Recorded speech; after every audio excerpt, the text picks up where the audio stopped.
The notification chimed at 9:47 p.m. while I sat in my recliner, nursing a lukewarm beer and watching the Tigers lose another game. Maura's name lit up my phone screen with a selfie attachment and the message, "Still at the office, working late again, love you." I almost didn't look. After 15 years of marriage, her work selfies had become routine, the same forced smile, the same fluorescent lighting casting harsh shadows across her perfectly applied makeup. But something made me tap the screen. There she was, looking flawless as always. Professional blazer, hair styled to perfection, that practiced smile she wore for clients. Behind her, the familiar backdrop of what should have been her corner office at Sterling & Associates advertising agency. Except something felt wrong. I'm Reid Matthews, 42 years old, owner of Matthews Used Cars on the east side of town. Not exactly the sharpest tool in the shed, according to my wife, but I've got a decent eye for details. Had to, in my line of work. People lie about everything when they're trying to unload a car, and I've learned to spot the inconsistencies. So I zoomed in. The mirror behind Maura caught my attention first. It wasn't the usual office mirror.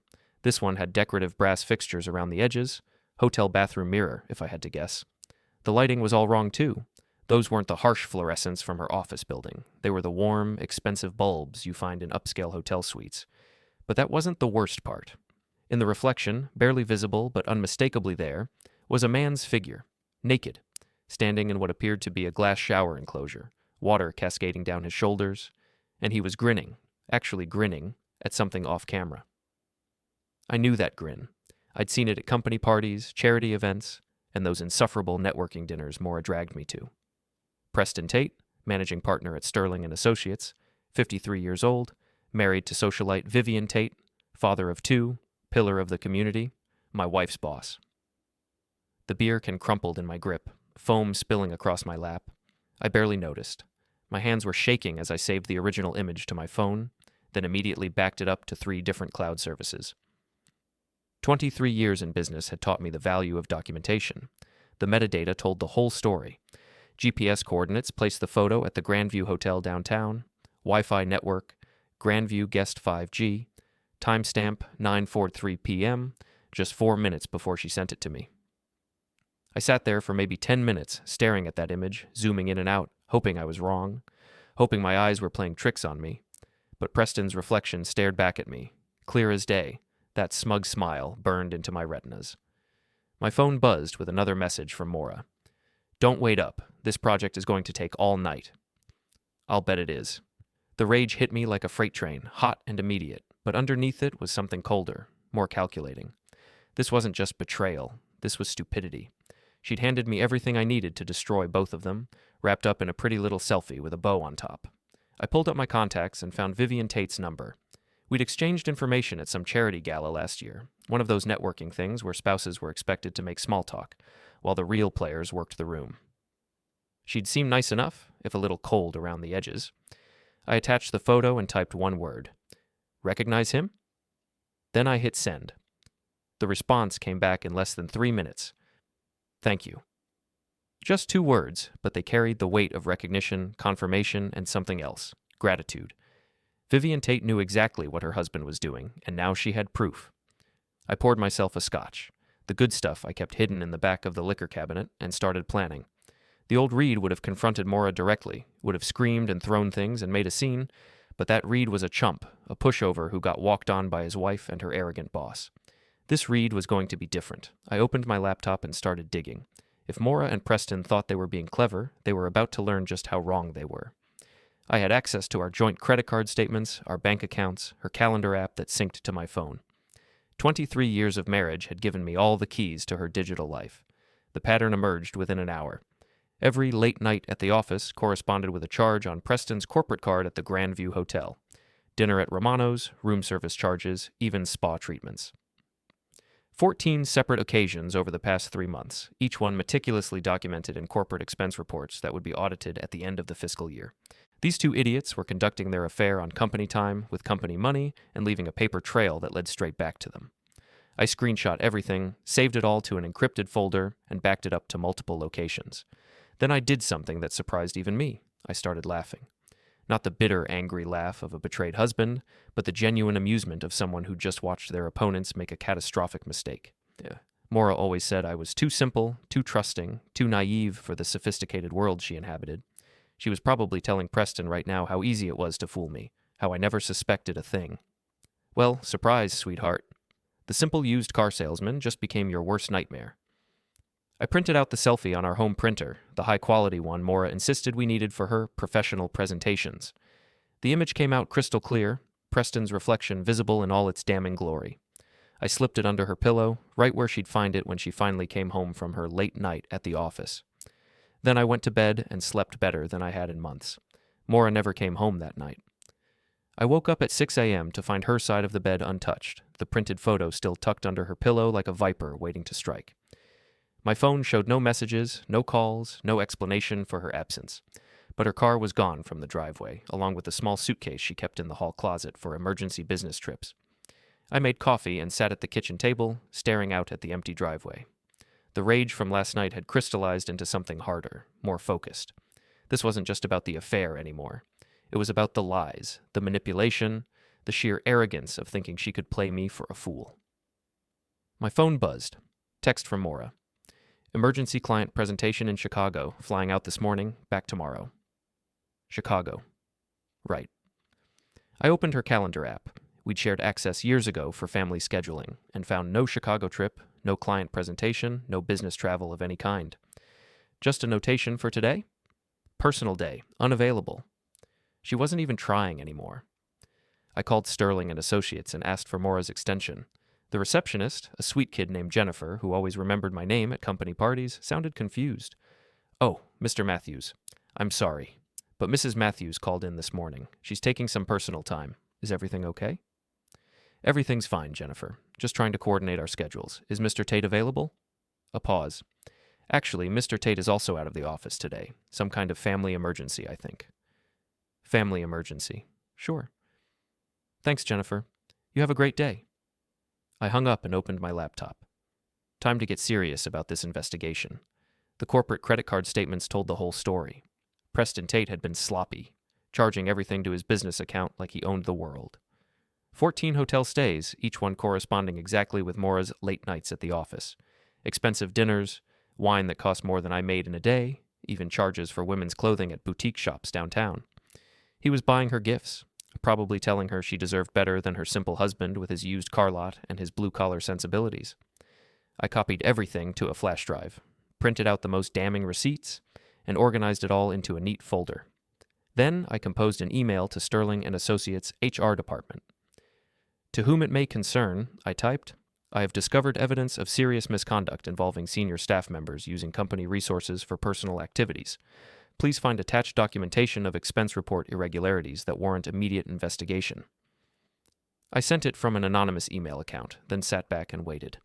The response came faster than I expected. My phone rang at 11:30 a.m. Maura's personal cell. Reid? Her voice was tight, controlled, but I could hear the panic underneath. What did you do? Good morning to you too, sweetheart. How's Chicago? A pause. What are you talking about? The emergency client presentation. The one that doesn't exist? The one that's covering for your little getaway with Preston? Silence stretched between us, broken only by the sound of her breathing. Reid, and I don't know what you think you know, but I know you sent me a selfie from the Grandview Hotel. I know Preston was in the shower behind you. I know you've been there 14 times in the past 3 months, all on company time, all paid for with company money. The silence this time was absolute. Where are you? I asked, my voice conversational, almost friendly. I'm staying with my sister. Another lie. Her sister lived in Portland, and I could hear traffic in the background, the distinctive sound of downtown construction that had been going on near the Grandview for months. Come home, Maura. We need to talk. I can't. Not right now. I need time to think. About what? About how you're going to explain this to HR?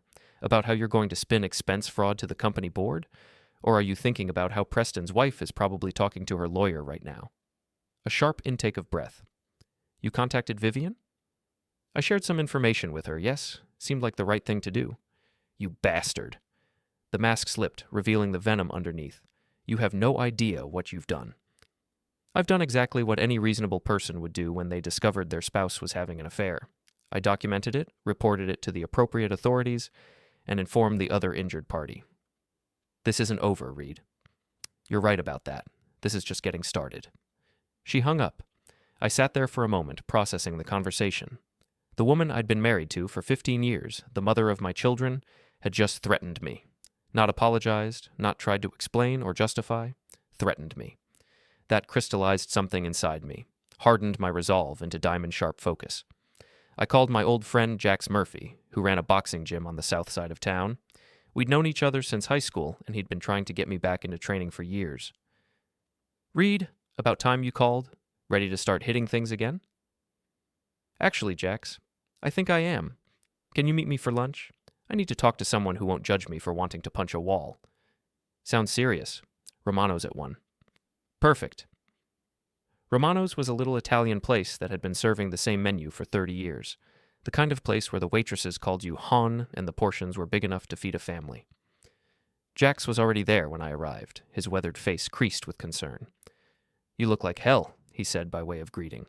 Feel worse. I slid into the booth across from him and ordered coffee. Mora's having an affair. Jax's expression didn't change, but his jaw tightened. You sure? I pulled out my phone and showed him the selfie, zoomed in to highlight Preston's reflection. Pretty sure. He studied the image, then handed the phone back. What are you going to do about it? I'm going to destroy them both. Good. Jax's response surprised me. She's been treating you like garbage for years, Reid. Walking all over you, making you feel small. About time you grew some teeth. I sent the evidence to their HR department. Got them both suspended pending investigation. That's a start. What else? I told him about the expense reports, the hotel charges, the pattern of lies that stretched back months. Jax listened without interruption, his expression growing darker with each detail. These people think they're untouchable, he said finally. Rich, connected, above the rules. They need to learn different. I'm not looking for violence, Jax. I just want them to face consequences. Sometimes consequences need help finding their way. You still remember how to throw a punch? I flexed my hands, feeling the familiar ache in my knuckles. I'd boxed in college, kept it up for a few years after graduation before Mora convinced me it was beneath me, but muscle memory runs deep. Like riding a bicycle. Good. Come by the gym tonight. We'll work out some of that anger, get you back in fighting shape. Something tells me you're going to need it. We finished lunch and parted ways, but Jax's words stuck with me. Consequences need help finding their way. Maybe it was time to stop being passive, stop letting other people control my life. That afternoon, I drove to Sterling & Associates and parked across the street, just watching. The building was modern glass and steel, all sharp angles and expensive fixtures. The kind of place where people like Preston Tate made their fortune stepping on people like me. At 4:30, I saw him. Preston emerged from the parking garage in his silver Porsche, looking harried and angry. He was on his phone, gesturing wildly as he spoke, probably trying to contain the damage from the HR investigation. On impulse, I followed him. He drove to the Grandview Hotel, parked in the valet circle, and strode inside like he owned the place. I waited 5 minutes, then went in after him. The lobby was all marble and mahogany, with crystal chandeliers that probably cost more than my house. I felt underdressed in my jeans and polo shirt, but I walked to the bar like I belonged there. Preston was at a corner table, still on his phone. I ordered a beer and listened. It doesn't matter what they think they know, he was saying. It's all circumstantial. We stick to the story. Business meetings, legitimate expenses, nothing inappropriate. A pause. Of course, I'm sure. Do you think I'd risk everything for some middle-aged housewife if I wasn't careful? Middle-aged housewife. That's how he saw Mora. Disposable, forgettable, just another conquest in his collection. Look, this will blow over in a week. HR will do their little investigation, find nothing actionable, and we'll be back to business as usual. Trust me. He hung up and signaled the bartender for another scotch. I watched him in the bar mirror, this man who destroyed my marriage and was treating it like a minor inconvenience. That's when I made my decision. I walked over to his table. Preston Tate? He looked up, squinting slightly. Do I know you? Reid Matthews, Mora's husband. The color drained from his face, but he recovered quickly. I'm sorry. I don't think we've met. Oh, we haven't, but I feel like I know you pretty well. I pulled out my phone and showed him the selfie. Nice shower, by the way. The Grandview has excellent water pressure. He stared at the image, his composure cracking. I don't know what you think this proves. It proves you're an arrogant idiot who thinks expense account fraud is a legitimate business strategy. You need to leave now. Or what? You'll call security? Go ahead. I'm sure they'd love to hear about your 14 visits here with my wife, all charged to Sterling and Associates. Preston stood up, trying to use his height to intimidate me. He was taller than me by maybe 3 inches, but soft around the middle, the kind of man who paid other people to do his heavy lifting. You're making a mistake, he said quietly. The only mistake I made was trusting my wife, but that's been corrected. I turned to leave, then paused. Oh, and Preston? Your wife says thank you for the evidence. Apparently she's been waiting for something like this for quite a while. His face went white. You contacted Vivian? Seemed like the neighborly thing to do. I walked away, leaving him standing there with his mouth hanging open. It felt good, better than I'd expected. For the first time in months, maybe years, I felt like I had some control over my life, but I was just getting started. The next morning brought a surprise I hadn't expected. Vivian Tate called me at 7 a.m., her voice crisp and professional despite the early hour. Mr. Matthews, this is Vivian Tate. I believe we need to talk. Mrs. Tate, I wasn't expecting to hear from you so soon. Could we meet this morning? I have some information that might interest you. We arranged to meet at a coffee shop downtown, one of those trendy places that charge $5 for what used to cost 50 cents. Vivian was already there when I arrived, sitting at a corner table with perfect posture and designer clothes that probably cost more than my monthly mortgage. She was an attractive woman in her mid-40s with silver-streaked hair and intelligent eyes that missed nothing, the kind of woman who'd learned to navigate high society with a smile and a sharp knife hidden behind her back. Thank you for coming, she said as I sat down. And thank you for sending me that photograph. It confirmed what I've suspected for quite some time. You knew. I knew Preston was having affairs. He's not nearly as clever as he thinks he is. But I needed proof, something concrete that would hold up in court. She slid a manila folder across the table. Your wife isn't his first indiscretion. She's not even his most recent. I opened the folder and found a collection of photographs, credit card statements, and hotel receipts spanning the past 2 years. Preston Tate had been busy, at least 6 different women, all employees or clients of Sterling and Associates. He has a pattern, Vivian continued, targets women who are vulnerable, unhappy in their marriages, looking for excitement. He wines and dines them, makes them feel special, then moves on when he gets bored. How long has this been going on with Maura? 4 months, based on my investigation. She's actually lasted longer than most. Preston usually loses interest after 6 weeks. The casual way she discussed her husband's infidelity was unsettling. This wasn't a woman scorned. This was a general planning a war. What do you want from me? I asked. Cooperation. I'm filing for divorce, and I want everything. The house, the business interests, the offshore accounts he thinks I don't know about.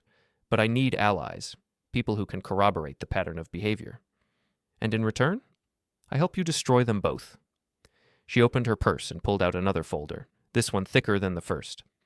Sterling and Associates is more vulnerable than you might think. Preston has been playing fast and loose with client funds, using company resources for personal gain, falsifying expense reports. The affair with your wife is just the tip of the iceberg. I flipped through the documents, bank records, internal memos, emails that painted a picture of systematic corruption at the highest levels of the company. How did you get all this? I have friends in useful places, people who've been waiting for someone to hold Preston accountable for his behavior. What's your timeline? I'm meeting with my attorney this afternoon. Divorce papers will be filed by the end of the week. But I want to coordinate with your actions. Maximum impact, minimal chance for them to mount a defense. I thought about it. Vivian Tate was offering me something I couldn't achieve on my own, the resources and connections to completely destroy Preston and, by extension, Maura. But partnering with her felt like making a deal with the devil. What happens to Maura in all this? That depends on how smart she is. If she cooperates, testifies about Preston's behavior, she might survive with her reputation somewhat intact. If she tries to protect him... Vivian's smile was sharp as a blade. Well, let's just say I'm very good at holding grudges. We shook hands, and I walked back to my car feeling like I'd just enlisted in someone else's war. But maybe that's what I needed. An ally who understood how to fight dirty, who had the resources and connections I lacked. My phone buzzed with a text from Maura. Can we meet? I want to explain. I stared at the message for a long moment, then typed back, Romano's at noon. She was already there when I arrived, sitting in the same booth where I'd met Jax the day before. She looked terrible, no makeup, hair pulled back in a messy ponytail, dark circles under her eyes that spoke of sleepless nights and hard choices. You look like hell, I said, sliding into the seat across from her. Thanks. You always know just what to say. But there was no venom in it, just exhaustion. So, explain. She stared at her coffee cup, gathering her thoughts. It wasn't supposed to happen. Preston and I mean. We were working late on the Henderson account, and one thing led to another. Spare me the details. I want to know why. Why? She looked up at me, and for a moment I saw the woman I'd married 15 years ago, before the ambition and social climbing had hardened her into someone I barely recognized. Because I felt invisible, Reid. In my own marriage, in my own life. When was the last time you looked at me, really looked at me, like I was something special? When was the last time you gave me a reason to? The words came out harsher than I'd intended, but they were true. Somewhere along the way, we'd stopped being partners and become roommates, going through the motions of marriage without any of the substance. That's not fair. None of this is fair, Maura. Fair would have been you talking to me about how you felt instead of jumping into bed with your boss. Fair would have been marriage counseling, or separation, or anything other than lies and betrayal. I know I handled this wrong, but Preston made me feel alive again, like I mattered. And now? She laughed bitterly. Now I'm suspended from work, facing an HR investigation, and Preston won't return my calls. Turns out I was just another conquest for him. Vivian Tate sends her regards, by the way. Maura's face went pale. You talked to his wife? We had coffee this morning. Lovely woman, very organized. Did you know you weren't Preston's first affair, or his second, or even his fifth? All the color vanished from her face. What are you talking about? He has a pattern, Maura. Vulnerable women, unhappy wives, employees who think they're special. You were just the latest in a long line? I pulled out one of the photographs Vivian had given me, Preston with a blonde woman I didn't recognize, taken at the same hotel where he'd been with Maura. This was taken 3 weeks ago. While you thought you were his one true love, he was already moving on to the next target. Maura stared at the photograph, her hands shaking. I don't understand. He said he loved me. He said what he needed to say to get what he wanted, just like he's probably saying to the next woman right now. She started crying then, not the delicate tears of a sophisticated woman, but the raw, ugly sobs of someone whose world had just collapsed. I felt a moment of sympathy for her, remembering the woman she used to be before ambition and dissatisfaction had poisoned our marriage. But sympathy wasn't going to fix this, and it wasn't going to stop what was coming. What happens now? She asked when she could speak again. Now you have a choice. Vivian Tate is filing for divorce and going after Preston with everything she's got. She has evidence of systematic fraud, multiple affairs, misuse of company funds. Sterling and Associates is going to implode, and everyone associated with Preston is going down with him. Unless you cooperate, testify about his behavior, provide evidence of his misconduct, help build the case against him. You want me to betray him? I want you to tell the truth for once in your life. She wiped her eyes with a napkin, smearing her mascara. And if I do, what happens to us? There is no us, Maura. That ended when you sent me a selfie from a hotel bathroom with another man in the shower. Reid, please. We can work through this. Marriage counseling, therapy, whatever it takes. It's too late for that. Because you can't forgive me? Because I don't want to. The words hung between us like a wall. Maura stared at me as if seeing me for the first time, recognizing something hard and unforgiving that hadn't been there before. What happened to you? She whispered. I grew up. I stopped being the naive husband who believed his wife's lies and started being the man who documents everything and plans his revenge. I stood up, dropping a 20 on the table. You have 48 hours to decide. Cooperate with Vivian's investigation and maybe salvage something from this disaster, or go down with Preston and lose everything. And if I choose wrong? Then you'll discover just how vindictive a simple used car salesman can be when someone tries to make a fool of him. I walked away, leaving her sitting there with her tears and her choices. The old Reid would have stayed, would have tried to comfort her, would have looked for some way to fix things. But the old Reid was gone, replaced by someone harder, someone who understood that sometimes the only way to win was to make sure your enemies lost everything. The war was just beginning.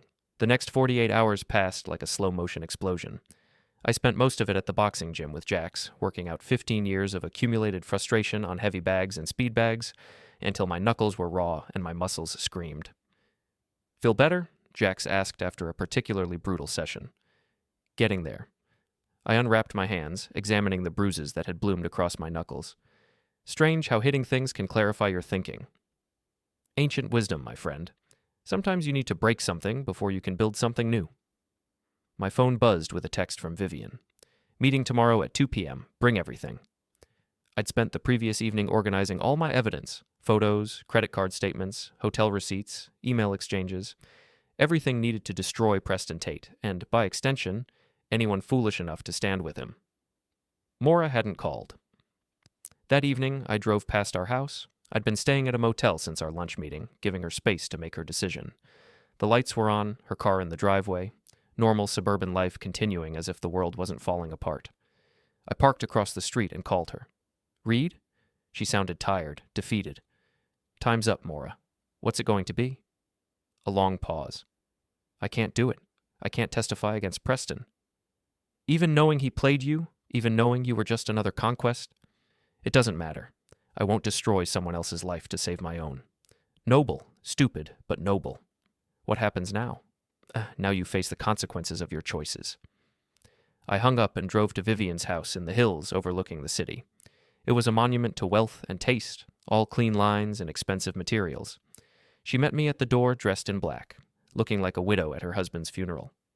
She chose poorly, I said without preamble. I expected as much.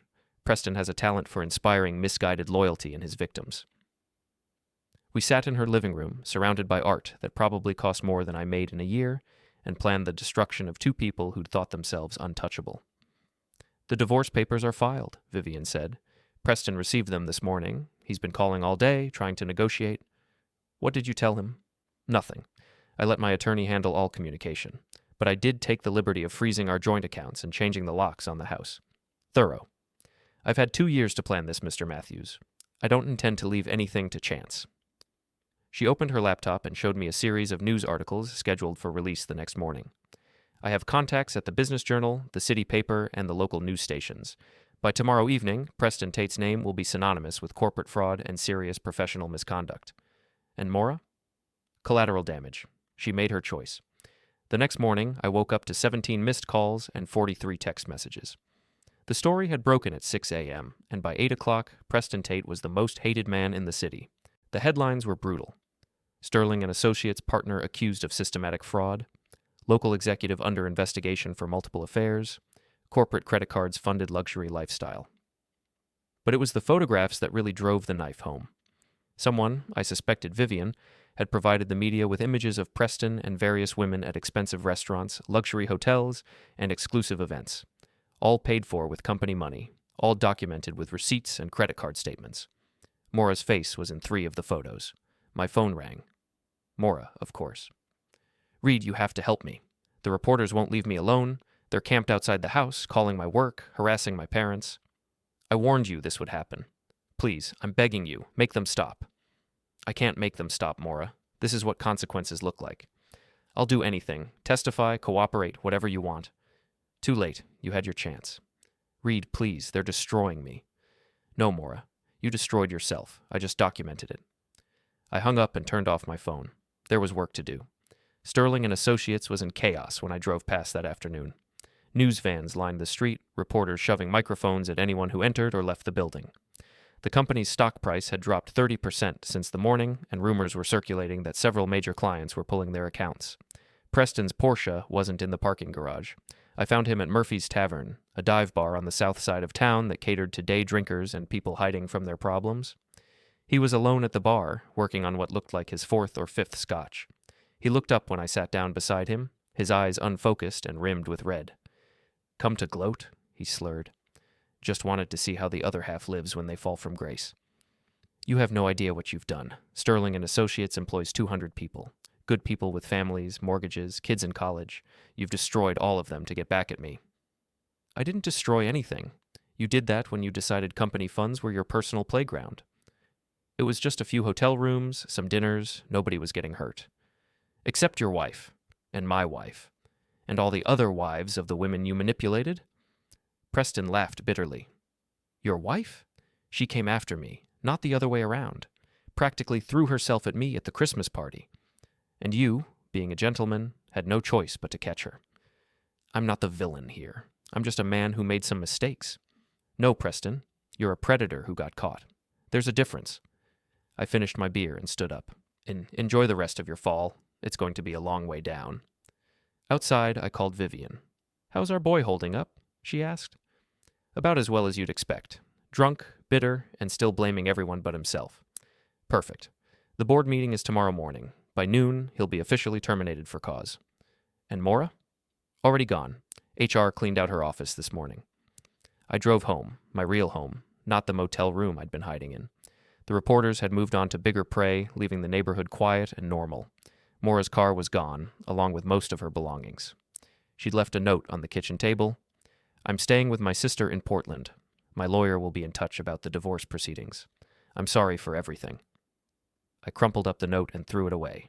Then I opened a beer, sat in my recliner, and turned on the evening news. The lead story was Preston Tate's termination and the ongoing investigation into Sterling and Associates. The reporter mentioned that several employees had been suspended pending the outcome of the inquiry, including an unnamed senior account executive who had been romantically involved with Mr. Tate. They showed file footage of the company building, interviews with shocked employees, and a statement from the board of directors promising full cooperation with law enforcement. But the real satisfaction came from the final segment, a brief interview with Vivian Tate, looking composed and dignified despite the circumstances. This has been a difficult time for my family, she said, but I'm confident that justice will be served. No one is above accountability regardless of their position or influence. The reporter asked if she planned to seek damages in the divorce proceedings. Vivian's smile was sharp as winter ice. I plan to seek everything I'm entitled to under the law. I raised my beer in a silent toast to the television. Vivian Tate was a formidable ally and a terrifying enemy. Preston had never stood a chance. Neither had Maura. My phone buzzed with a text from Jax. Saw the news? Drinks tonight? I typed back, rain check. I'm going to sit here and enjoy the quiet. And I did. For the first time in months, maybe years, I felt at peace. The house was mine again, free from lies and deception and the constant tension of a failing marriage. Tomorrow I'd start rebuilding, figure out what came next. But tonight, I was content to sit in the ruins of my old life and plan the construction of my new one. The war was over. I'd won. But victory, I was learning, was a cold and lonely companion. 3 weeks later, I was back to some semblance of normal life. The media circus had moved on to other scandals, Sterling and Associates had filed for bankruptcy protection, and Preston Tate had disappeared from public view entirely. Maura was still in Portland, according to the divorce papers her lawyer had filed.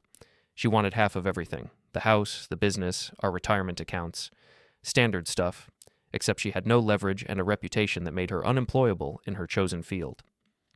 My lawyer, a sharp woman named Patricia Chen, had laughed when she read the demands. She's fishing, Patricia said over lunch at Romano's. Her affair destroyed her credibility, and her association with the Sterling and Associates scandal makes her toxic.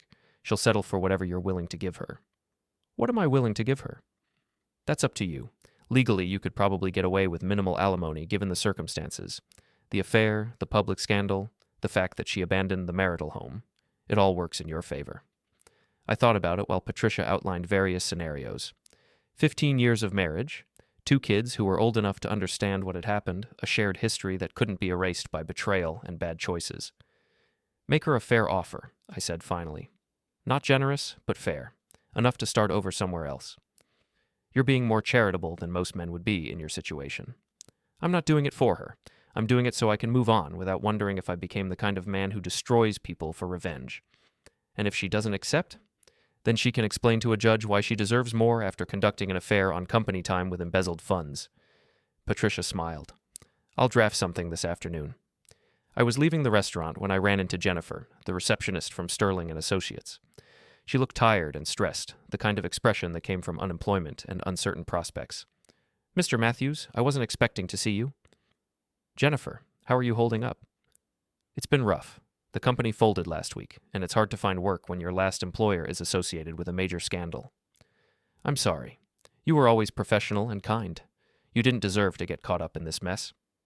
Thank you. That means a lot. She hesitated, then continued.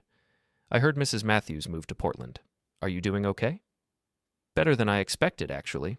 It turns out sometimes the end of something bad is the beginning of something better. I hope so. You both seemed like good people. I gave her my business card. If you need a reference for job applications, call me. I'll tell them you're honest, reliable, and got caught up in something that wasn't your fault." Her eyes filled with tears. "Thank you. You have no idea how much that means." Driving back to the lot, I thought about collateral damage. Jennifer was innocent, just a kid trying to make a living who'd had the misfortune of working for the wrong company. There were probably dozens of others like her, good people whose lives had been disrupted by Preston's arrogance and Maura's choices. But that wasn't my responsibility. I hadn't created the situation. I just refused to be its victim. That afternoon, Vivian called with an update on her divorce proceedings. "Preston's trying to claim temporary insanity," she said, her voice dripping with contempt. "His lawyer is arguing that the stress of his position led to poor decision-making." Is that going to work? Not likely. I have documentation going back 2 years showing systematic fraud and multiple affairs. The judge isn't impressed with the temporary insanity defense. What's the timeline? 6 months, maybe less. Preston's assets are frozen, his professional reputation is destroyed, and he's facing potential criminal charges. He'll settle rather than risk a trial. And then? And then I take everything and start fresh. New city, new life, new identity. Preston Tate will be a cautionary tale I tell at dinner parties. I admired her ruthlessness, even as it made me slightly uncomfortable. Vivian had turned revenge into an art form, systematic and thorough, and absolutely devastating. "What about you?" she asked. "How are you adjusting to single life?" "Still figuring it out? It's quieter than I expected." Loneliness is the price of independence, but it's better than being trapped in a relationship built on lies. After she hung up, I sat in my office at the car lot, looking out at the rows of used vehicles that represented my life's work. Nothing glamorous or sophisticated, just honest transactions between people who needed transportation and someone willing to provide it at a fair price. My phone buzzed with a text from my son Ross. "Saw the news about Mom's company. Are you okay?" I called him back immediately. "Dad, what's going on?" The news said Sterling and Associates was involved in some kind of fraud scandal. "It's complicated, son. Your mother made some bad choices, and there were consequences." "Are you getting divorced?" "Yes. I'm sorry you had to find out this way." A pause. "Is it because of the affair?" The question hit me like a punch to the gut. "You know about that?" "Mom called last week. She was crying, said she'd made a terrible mistake and ruined everything. She wouldn't give me details, but I figured it out." "I'm sorry you had to deal with that." "Are you okay, Dad? Really?" I thought about how to answer. Was I okay? I was alone for the first time in 15 years. My marriage was over, and my wife's betrayal had become public entertainment. But I was also free from the constant tension and dissatisfaction that had poisoned our relationship. "I'm going to be fine," I said finally. Better than fine, actually. This wasn't the ending I wanted, but maybe it's the one I needed. "I love you, Dad." "I love you too, son." That evening I went to Jax's gym for my regular workout. The physical routine had become a form of meditation, a way to process the changes in my life through sweat and controlled violence. "You're looking better," Jax observed as I worked the heavy bag. "Less angry, more focused." Anger was useful for a while, but you can't build a new life on it. "What are you building on?" I thought about it as I threw combinations, feeling the satisfying impact of leather on canvas. Honesty, I guess, self-respect. The knowledge that I don't have to accept being treated poorly. That's a good foundation. We'll see. I'm still figuring out what comes next. No rush. You've got time to get it right. After the workout, I drove home through the quiet streets of my neighborhood. The house felt different now, not empty, but peaceful. My space, my rules, my choices. I made dinner, watched the news, and went to bed early. Tomorrow I'd continue rebuilding, one day at a time, one decision at a time. The old Reid would have been devastated by the destruction of his marriage, would have blamed himself for not being enough to keep his wife happy. But the new Reid understood something the old one never had. Sometimes the best thing you can do for yourself is refuse to be anyone's victim, even when the cost is everything you thought you wanted, especially then. I slept better that night than I had in years. Epilogue. 6 months later. The divorce was finalized on a Tuesday morning in October. Maura got the settlement Patricia had negotiated. Enough to start over, not enough to maintain the lifestyle she'd grown accustomed to. She didn't contest it. Preston Tate pleaded guilty to embezzlement and fraud charges, receiving 3 years probation and a substantial fine. His divorce from Vivian was messier, involving offshore accounts and hidden assets, but she got most of what she wanted. She moved to San Francisco and started an art gallery. Sterling and Associates was liquidated, its assets sold to pay creditors and legal fees. Most of the employees found new jobs, though it took some longer than others. Jennifer landed a position at a small marketing firm and sent me a thank you card. I kept the house and the business, paid off the remaining mortgage, and started dating a woman named Carol who taught high school English and had never heard of Preston Tate. She thought my story was sad but not tragic, which was exactly the right perspective. My kids visited for Thanksgiving, and we talked honestly about what had happened. They were adults, capable of understanding that marriages sometimes fail and people sometimes make choices that hurt the ones they love. They still loved their mother, but they respected my decision not to forgive her. On Christmas Eve, I was closing up the lot when my phone rang. Maura's number. I almost didn't answer. "Hello, Maura." "Reid, how are you?" "I'm well. You?" "I'm managing. I got a job in Portland working for a small agency. It's not much, but it's a start." "That's good. I'm glad you're getting back on your feet." I wanted to call and apologize. Really apologize. Not just the things I said when I was trying to save myself. I hurt you, and I'm sorry. "Thank you. I appreciate that. Do you think you'll ever be able to forgive me?" I looked out at the empty lot. The cars lined up in neat rows, everything organized and honest, and exactly what it appeared to be. "I already have, Maura, but that doesn't change anything." "I know. I just wanted you to know that I understand what I lost, what I threw away. Take care of yourself." "You too." I hung up and locked the office, then drove home through the quiet streets. Carol was making dinner, humming something while she worked in the kitchen. She looked up when I came in and smiled, and I realized this was what contentment felt like. The old life was gone, destroyed by betrayal and bad choices and the consequences of thinking you could lie to the people who loved you. The new life was still being built, one honest day at a time, and that was enough.